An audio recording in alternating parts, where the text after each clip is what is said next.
নাচলে smart কার্ডের মাধ্যমে টিসিবির পণ্য বিক্রয় উদ্বোধন। নাচল থেকে ফারুক হোসেন ডনের তথ্যচিত্রের ডেস্ক রিপোর্ট।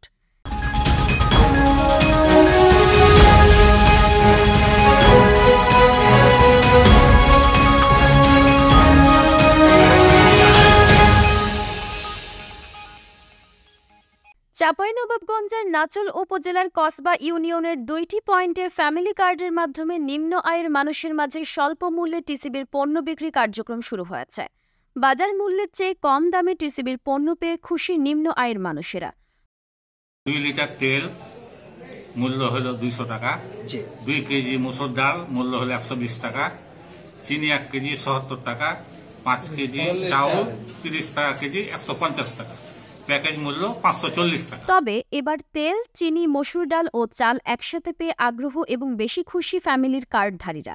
বুধবার সকাল ৮টায় কসবা ইউপি চত্বরে টিসিবির পণ্য বিক্রয় কার্যক্রম শুরু হয়। বিকাল ৫টা পর্যন্ত চলে। দেওয়া হচ্ছে ১, ২, ৩ নং ওয়ার্ডে ৪ থেকে ৯ পর্যন্ত দেওয়া হবে আগামীকাল বৃহস্পতিবার। এবার টিসিবির পণ্যে ৫ কেজি চাল, ২ কেজি মসুরের ডাল, ২ লিটার সয়াবিন তেল এবং ১ কেজি চিনি মিলছে ৫৪০ টাকায়।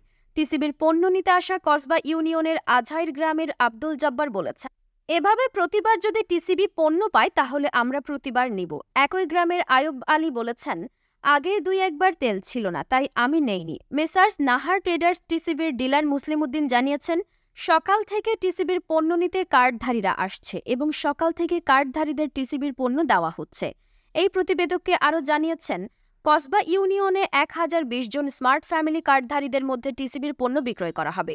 কসবা ইউনিয়ন কর্মরত আহসান হাবিব বলেছেন, কসবা ইউনিয়নের টিসিবির ফ্যামিলি কার্ডগুলো জমা নেওয়ার পর আবারও তাদের মধ্যে বিতরণ করা হচ্ছে। তবে স্মার্ট মোবাইলে স্ক্যানার হওয়ার পরে ওই নম্বরে ওটিপি কোড যতক্ষণ না যাচ্ছে ততক্ষণ অপেক্ষা করতে হচ্ছে।